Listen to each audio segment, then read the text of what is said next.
ইমাম সাহেব উনি যদি জানতে পারে ওনার বাগান থেকে আমি খেজুর চুরি করছি তাহলে তো উনি আমাকে শিকল দিয়ে বেঁধে মারবে।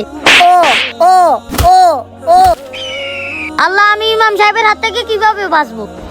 বল, তোর হাতে কি? তুই কি বাগান থেকে খেজুর চুরি করছস? হে আল্লাহ, আজকে আমাকে বাঁচিয়ে দাও, আমি আর কখনো চুরি করব না। কি রে বল?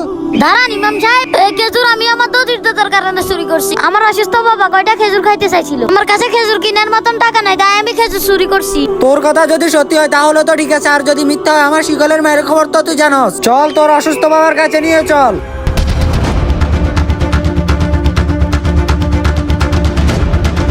আমার বাবা তো দুনিয়াতে বেঁচে না, আমি তো ইমাম সাহেবকে মিথ্যা বলছি, এখন আমার কি হবে?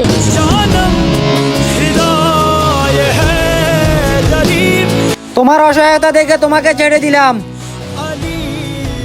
হ্যাঁ হ্যাঁ ভিডিওটি ভালো লাগলে চ্যানেলটি সাবস্ক্রাইব করুন।